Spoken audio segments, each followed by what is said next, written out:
प्रेक्षकांनो, century शाळेत तुमचं स्वागत आहे। आजच्या सत्राचा उद्देश म्हणजे आप कर्ज बाजारपेठा, विशेषतः बार्स आणि त्यांची कार्यपद्धती याबद्दल बोलायचे आहे। आज आपल्यासोबत अभय मिश्रा आहेत, जे गेल्या 15 वर्षांहून अधिक काळ संपत्ती व्यवस्थापन किंवा बाजारपेठांमध्ये कार्यरत आहेत आणि त्यांचा मुख्य भर बार्स आणि कर्ज साधनांवर आहे।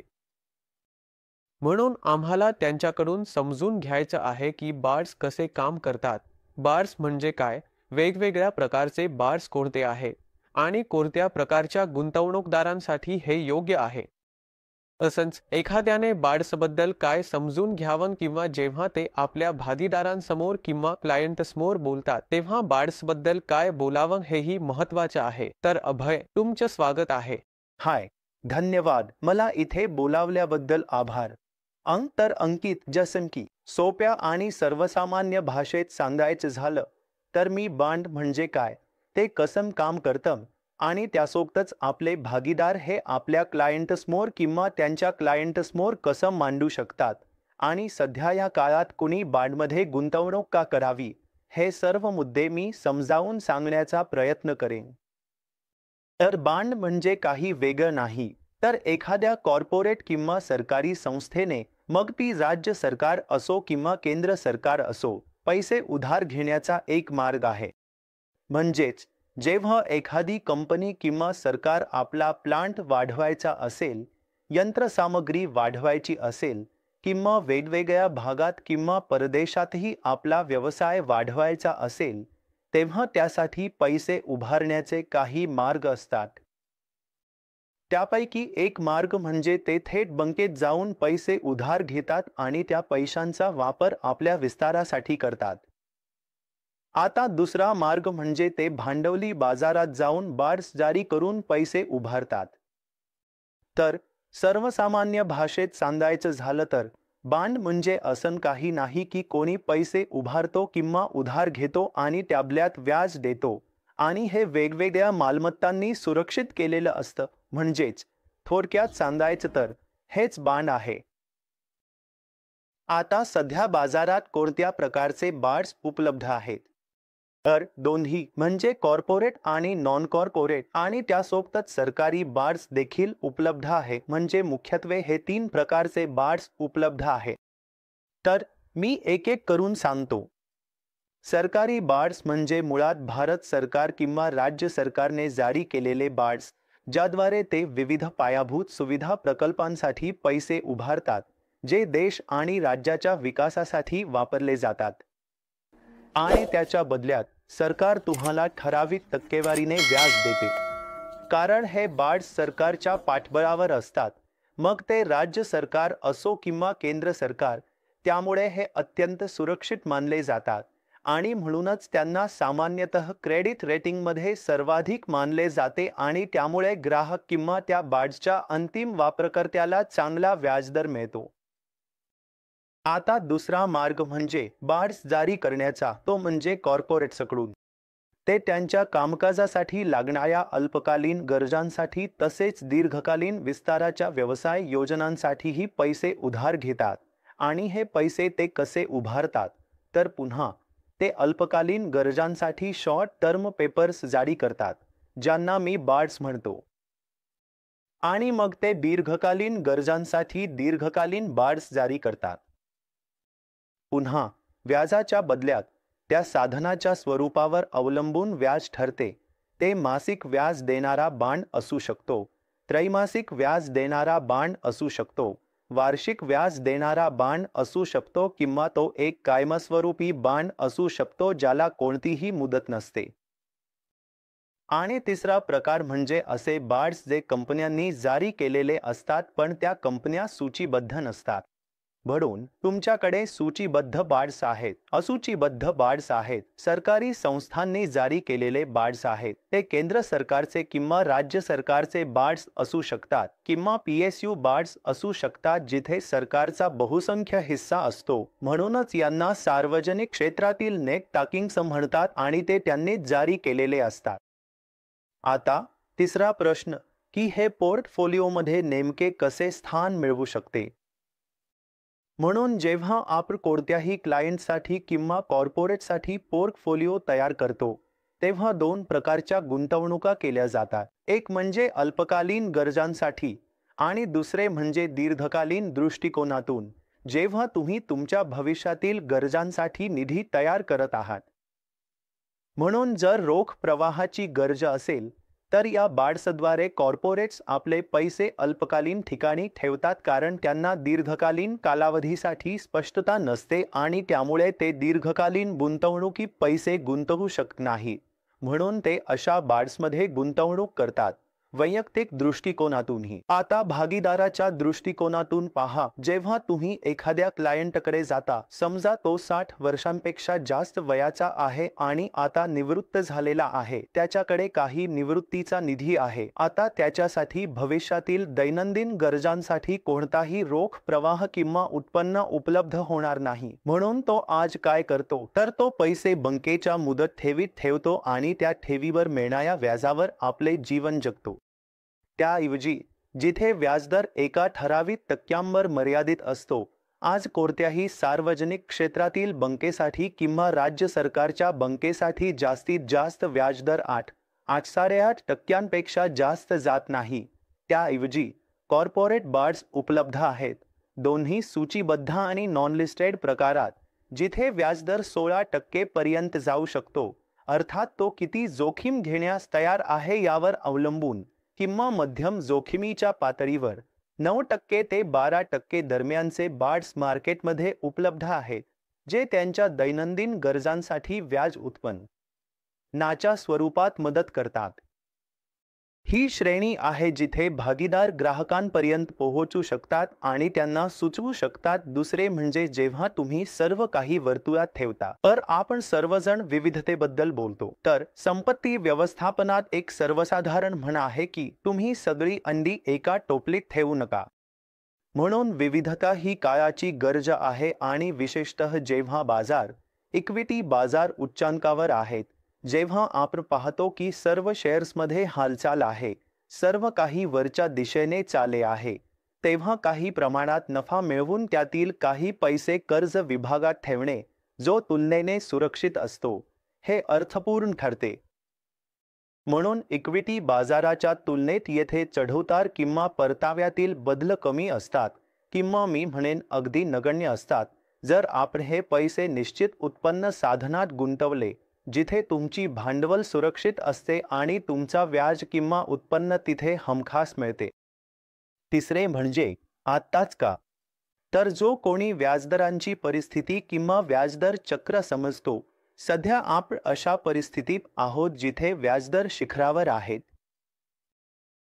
आदर्श परिस्थिती म्हणजे जर तुम्हाला व्याजदरातील खेळ समजत असेल, तर जेव्हा व्याजदर जास्त असतात तेव्हा तो व्याजदर लॉक करण्याचा आणि दीर्घ मुदतीसाठी बाँडसारख्या निश्चित उत्पन्न साधनात पैसे गुंतवण्याचा सर्वोत्तम काळ असतो, जेणेकरून भविष्यात जेव्हा व्याजदर कमी होतील तेव्हा केवळ सध्याची गुंतवणूक तुम्हाला जास्त परतावा देईलच, शिवाय व्याजदर कमी झाल्यावर तुम्हाला भांडवली नफा देखील मिळू शकतो.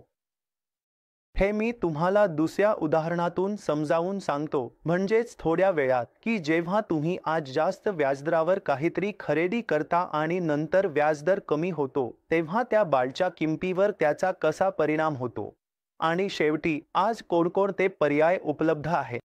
तर अनिकेत प्रॉडक्ट टीमचा भाग असल्यामुळे त्याला माहिती आहे की सेंट्रिसिटी टीमने प्लॅटफॉर्मवर उपलब्ध असलेल्या बाँड्सच्या व्हाईट लिस्टिंगसाठी सखोल संशोधन केले आहे.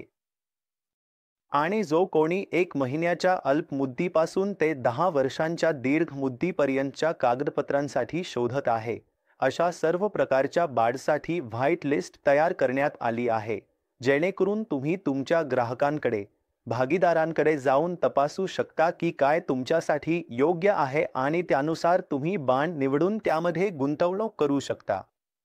छान आहे. तुमच्या सूचना दिल्याबद्दल खूप धन्यवाद. अभय, तुम्ही वापरलेला किंवा आपण चर्चेत वापरलेला एक शब्द म्हणजे क्रेडिट रेटिंग. तर मला फक्त आपल्या प्रेक्षकांसाठी समजून घ्यायचं आहे की क्रेडिट रेटिंग म्हणजे नेमकं काय, ते कसं दिलं जातं आणि त्याकडे कसं पाहावं. तर क्रेडिट रेटिंग म्हणजे अगदी सोप्या भाषेत सांगायचं झालं तर काही रेटिंग एजन्सीज असतात ज्या तुमच्या मागील कामगिरीचं, तुमच्या आर्थिक माहितीचं मूल्यांकन करतात आणि त्यावरून कंपनीला दिली जाणारी कोणतीही रेटिंग ही मुळात तुमच्या आर्थिक स्थितीच्या आधारावर तुमची मूळ रक्कम परतफेड करण्याची क्षमता आणि पात्रता दर्शवते आणि तीच तुम्हाला सर्वोच्च रेटिंग मिळवून देते. म्हणून जर एखाद्या कंपनीकडे मजबूत बॅलन्स शीट असेल, त्यांच्या खात्यांमध्ये उत्तम रोख प्रवाह असेल, तर अशा कंपनीला सर्वात उच्च म्हणजेच ट्रिपल-ए रेटिंग दिले जातं. याचा अर्थ असा की तुमची मूळ रक्कम आणि व्याज मिळण्याची शक्यता सर्वाधिक आहे आणि ट्रिपल-ए किंवा त्याहून उच्च रेटिंग असलेल्या कागदपत्रांमध्ये तुमची भांडवल रक्कम अधिक सुरक्षित असते. हे सांगितल्यानंतरही याचा अर्थ असा नाही की ज्या कंपनीचं क्रेडिट रेटिंग कमी आहे ती तुमचं भांडवल परत करणारच नाही. फक्त एवढंच की अशा कमी रेटिंग असलेल्या कंपन्यांचे रोख प्रवाह कदाचित इतके मजबूत नसतात की त्यांना उच्च रेटिंग मिळू शकेल. आणि म्हणूनच कमी रेटिंग असलेल्या क्रेडिट पेपरवर मिळणारा व्याजदर हा ट्रिपल-ए किंवा उच्च रेटिंग असलेल्या पेपरपेक्षा जास्त असतो. ठीक आहे. म्हणून मला वाटतं असं म्हणणं सुरक्षित ठरेल की क्रेडिट रेटिंग्स या कंपन्यांसाठी सिबिल स्कोअर किंवा क्रिसिल स्कोअर सारख्याच आहे. बिलकुल बरोबर. आणि त्यावर अंकित क्रेडिट रेटिंग हे कंपन्यांनी जारी केलेल्या प्रत्येक पेपरसाठी वेगळं असतं. म्हणून असं होऊ शकतं की एखादी कंपनी सिक्युअर्ड बॉन्ड किंवा अनसिक्युअर्ड बॉन्ड जारी करत आहे, म्हणून दोन्ही पेपर्ससाठी रेटिंग वेगळं असू शकतं. बरोबर. म्हणून हो, हे सिबिल स्कोअर सारखं आहे, पण ते त्या विशिष्ट कंपनीसाठी नाही, तर जी पेपर्स जारी केली जात आहे त्या पेपरसाठी रेटिंग दिलं जातं. ठीक आहे. अरे, मला तुम्हाला करमुक्त किंवा शुद्ध करमुक्त बॉन्ड म्हणजे काय हे समजावून सांगायचे होते. म्हणजे सफ्री बॉन्ड म्हणजे नेमकं काय? कारण तुम्हाला माहिती आहे व्याजावर सामान्यपणे कर लागू होतो आपल्या टॅक्स ब्रॅकेटनुसार. मग आपण काही कंपन्यांसाठी सफ्री बॉन्ड्स नाव ऐकतो. आम्हाला ते कसे करायचे समजून घ्यायचे. तर सफ्री बॉन्ड्स हे सामान्यपणे सार्वजनिक क्षेत्रातील उपक्रमांनी जारी केलेले बॉन्ड्स असतात जे भारत सरकारच्या अखत्यारीत येतात. आणि जेव्हा ते खूप मोठ्या कालावधीसाठी पैसे उधार घेतात तेव्हा ते गुंतवणूकदारांना आकर्षक पर्याय देतात जिथे अशा बॉन्ड्सवर कोणताही कर लावणार नाही. त्यामुळे पैसे जास्त काळासाठी गुंतवले जातात आणि म्हणूनच गुंतवणूकदार म्हणून तुम्ही अशा कागदपत्रांमध्ये गुंतवणूक केलीत तर त्यावर कोणताही कर लावणार नाही. म्हणून या साधनांमधून तुम्हाला मिळणारे सर्व उत्पन्न हे तुमच्या हातात पूर्णपणे सफ्री असते. म्हणजे तुम्ही 10% कर श्रेणीत असलात किंवा 39% कर श्रेणीत असलात, तुम्हाला मिळणारे व्याज हे पूर्णपणे सफ्री असते. ठीक आहे. आणखी एक गोष्ट, समजा मला एका बॉन्डमध्ये गुंतवणूक करायची आहे. आपण एखादी कंपनी निवडली आणि मला फक्त 6 महिन्यांसाठीच माझे पैसे गुंतवायचे आहेत. अशा प्रकारच्या गोष्टी शक्य आहेत का? म्हणजे यात किंवा अशा कागदपत्रांमध्ये सानुकूलता करता येते का? समजा मी ठराविक मुदत दिली आहे तर मला फक्त त्यातच गुंतवणूक करावी लागेल का?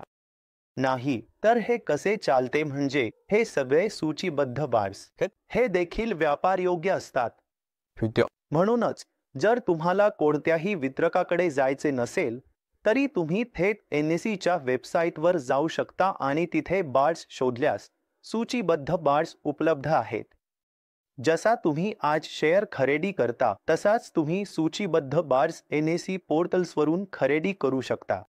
त्याचप्रमाणे तुम्ही विक्रेता होऊ शकता आणि तिथेच तो कागद विकून पैसे मिळवू शकता. म्हणून जर तुमची विशिष्ट गरज असेल की तुम्हाला ठराविक कालावधीसाठी खरेदी करायचे आहे तर 2 पर्याय उपलब्ध आहेत. एक म्हणजे तुम्ही असा बॉन्ड शोधू शकता ज्याची उर्वरित मुदत तुमच्या अपेक्षित कालावधी इतकी आहे. म्हणून समजा मी गुंतवणूकदार आहे ज्याच्याकडे 6 महिन्यांसाठी पैसे आहेत, मग मी असे कागद शोधू शकतो ज्याची मुदत 6 महिन्यात संपते म्हणजे पैसे जास्त काळ अडकणार नाही. हा एक पर्याय उपलब्ध आहे. दुसरा पर्याय असा असू शकतो की तुम्ही जास्त कालावधीसाठी असलेल्या कागदात गुंतवणूक करा, पण फक्त 6 महिन्यांसाठी ठेवा. 6 महिन्यांनंतर पैसे काढायचे असतील तेव्हा बाहेर पडू शकता. अशा कागदात गुंतवणूक केली पाहिजे ज्यामध्ये तरलता जास्त आहे, म्हणजे बाहेर पडताना अडचण येणार नाही. पण असे कागद उपलब्ध आहेत. ठीक आहे, बरं आहे. त्याशिवाय तुम्हाला माहितीच आहे, बॉन्ड मार्केटमध्ये एक संज्ञा खूप वापरली जाते आणि तुम्हाला माहितीच आहे, या दोन विशिष्ट संज्ञांबद्दल काही गोंधळ आहे. त्यापैकी एक म्हणजे कूपन दर आणि दुसरी म्हणजे. मला फक्त समजून घ्यायचं होतं. अहो, हे काही फार अवघड नाही. तर मी सांगतो. जेव्हा बॉन्ड जारी केला जातो तेव्हा त्यावर छापलेला जो कूपन असतो तो म्हणजेच तुम्हाला मूळ रकमेमुळे मिळणारा व्याज, ठीक. हाच कूपन दर असतो. म्हणजे जेव्हा तुम्ही प्रत्यक्षात खरेदी करता त्यावेळी तुम्हाला मिळणारे व्याज. तर त्या बॉन्डमध्ये सहभागी होण्यासाठी किंवा खरेदी करण्यासाठी दोन मार्ग आहेत. एक म्हणजे तो ज्या वेळी जारी होतो त्यावेळी तुम्ही खरेदी करता. दुसरे म्हणजे ते जेव्हा तो आधीच जारी झाला आहे आणि आता सूचीबद्ध आहे तेव्हा तो बाजारात किमतीसह ट्रेड होतो. उदाहरणार्थ, एक बॉन्ड आहे ज्याची मूळ किंमत 100 रुपये आहे आणि कूपन दर समजा 10% आहे. आता जारी केल्यानंतर 6 महिन्यांनी म्हणजे गेल्या 6 महिन्यांपासून ज्याच्याकडे हा बॉन्ड आहे त्याला त्या कालावधीसाठी 5% व्याज मिळण्याचा हक्क आहे. म्हणून जेव्हा तुम्ही तो बॉन्ड विकत घ्यायला जाल तो 100 रुपयांना मिळणार नाही. 100 रुपये आणि त्या कालावधीसाठी जमा झालेलं 5 रुपयांचं व्याज म्हणजे 105 रुपयांना मिळेल. म्हणजे ज्याच्याकडे तो आहे तो तुम्हाला तो 105 रुपयांना विकेल.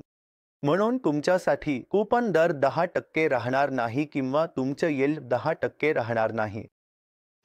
कारण तुम्ही तो बॉन्ड जास्त किमतीला म्हणजे प्रीमियमवर विकत घेत आहात, त्यामुळे तुमचं यील्ड 10% पेक्षा थोडं कमी होतं. आणि म्हणूनच आता तुम्हाला मिळणाऱ्या त्या व्याजाला म्हणतात. उर्वरित कालावधीसाठी तुम्हाला तुमचं परतावा वर मिळेल, कूपन दरावर नाही. सर, आपण पाहिलं की जेव्हा आपण लोकांना बॉन्ड्स समजावतो किंवा वाढदिवसांना बॉन्ड्स समजावतो तेव्हा बऱ्याच लोकांना बॉन्ड्समध्ये आणि यील्ड व कूपन दर यातील फरकाबद्दल गोंधळ असतो. म्हणून मला हवं होतं की तुम्ही आमच्या प्रेक्षकांना हे शब्द नेमके काय अर्थ दर्शवतात ते समजावून सांगावं. तर मुळात कूपन म्हणजे छापील दर असतो. म्हणजे जेव्हा पेपर जारी केला जातो तेव्हा नमूद केलेला दर. पण म्हणजे सोप्या भाषेत सांगायचं तर तुम्ही तो पेपर मॅच्युरिटी पर्यंत ठेवला तर तुम्हाला मिळणारा परतावा. म्हणूनच त्याला यील्ड टू मॅच्युरिटी असं म्हणतात. सर, त्याशिवाय मला हे समजून घ्यायचं होतं प्रेक्षकांसाठी आणि मोठ्या प्रमाणावर लोकांसाठी की बॉन्डमध्ये किमान गुंतवणूक किती करता येते. हे खूपच क्लिष्ट आहे. हे निर्गमाच्या स्वरूपावर अवलंबून असतं. आज उपलब्ध असलेल्या सार्वजनिक निर्गमांसाठी गुंतवणूकदार किंवा कोणीही किमान 1000 रुपये देखील गुंतवू शकतो. खरं तर G6 साठी ते 100 रुपयांपर्यंतही जाऊ शकतात. ठीक आहे. जे उपलब्ध आहे. मात्र अनलिस्टेड पेपर्ससाठी किमान गुंतवणूक अजूनही प्रत्येकी 1 लाख रुपये आहे. ठीक आहे. तर बॉन्डमधून कोणाला अपेक्षित परतावा किती मिळू शकतो? म्हणजे आपण इक्विटी बद्दल बोलतो तेव्हा अपेक्षित परतावा साधारणपणे लोक 12 ते 15% या दरम्यान मानतात. जर कोणी बॉन्ड सारख्या मालमत्तेच्या वर्गात गुंतवणूक केली तर त्यांना किती परतावा अपेक्षित असू शकतो? पहा, पुन्हा एकदा लोकांमध्ये असा गैरसमज आहे की बॉन्ड्स म्हणजे फक्त सिंगल डिजिट परतावा मिळतो किंवा ते खूप सुरक्षित असतात. तर दोन्ही गोष्टी, ते सुरक्षित आहेत का किंवा परतावा कमी आहे का, यावर जो व्यक्ती बॉन्डमध्ये गुंतवणूक करतो तो कुठेही 5% ते 15% पर्यंत परतावा अपेक्षित ठेवू शकतो. हे सुद्धा त्यावर अवलंबून आहे की तो बॉन्डमध्ये किती जोखीम घेण्यास तयार आहे. उच्च जोखमीच्या बॉन्ड गुंतवणुकीत आणि इक्विटीमध्ये एवढाच फरक आहे की बॉन्डमध्ये परताव्याची खात्री सुरक्षित असते. म्हणजे ज्या दिवशी तुम्ही बॉन्डमध्ये गुंतवणूक करता तो बॉन्ड AAA असो किंवा BBB, तुम्हाला कोणता परतावा अपेक्षित आहे हे माहीत असते आणि तो परतावा पहिल्या दिवसापासून निश्चित असतो. जिथे इक्विटीवरील परतावा पूर्वनिश्चित नसतो त्यामुळे तो बदलू शकतो पण त्याची खात्री नसते. मात्र बॉन्डमध्ये तो निश्चित असतो. उदा तुमच्यासारखा किंवा माझ्यासारखा कोणीही 12% किंवा 15% बॉन्डचे कागदपत्र घेऊ शकतो. हे त्या बॉन्डच्या रेटिंग श्रेणीवर किंवा गुंतवणूकदाराला ज्या क्रेडिटमध्ये आरामदायक वाटते त्यावर अवलंबून असते. ठीक आहे. म्हणूनच एक उदाहरण द्यायचं झालं तर सेंटा सिटीमध्येही आम्ही काही कागदपत्रांबाबत सल्ला देतो जिथे परतावा 12 ते 14% दरम्यान असतो. ठीक आहे. म्हणजे क्रेडिटच्या दृष्टीने थोडं कमी आहे. पण त्यासाठी आवश्यक रोख प्रवाह उपलब्ध आहेत म्हणून आम्ही अशा लोकांना हे सुचवत आहोत जे यात रस दाखवू शकतात. कोणी अत्यंत सुरक्षित पेपर शोधत असेल तर त्याला साधारणपणे 5 ते 6% दरम्यान परतावा अपेक्षित ठेवता येईल. खूप धन्यवाद सर. आपण आलात याचा आनंद झाला आणि मला वाटतं आमच्या प्रेक्षकांनी आज आपल्याकडून खूप शिकलं. धन्यवाद. माझं स्वागत केल्याबद्दल धन्यवाद. बॉन्ड्समध्ये गुंतवणूक करा. काय आहे जेव्हा प्रत्येकाने बॉन्ड्समध्ये गुंतवणूक करून बॉन्ड व्हायला हवं? मी आपल्याला विनंती करतो की सर्व भागीदार आणि प्रेक्षकांना आमचा चॅनल लाईक, शेअर आणि सबस्क्राईब करण्याची विनंती करा. धन्यवाद सर. अंकित सर, मला तुमच्या सोबत घेतल्याबद्दल धन्यवाद आणि नक्कीच सबस्क्राईब करा.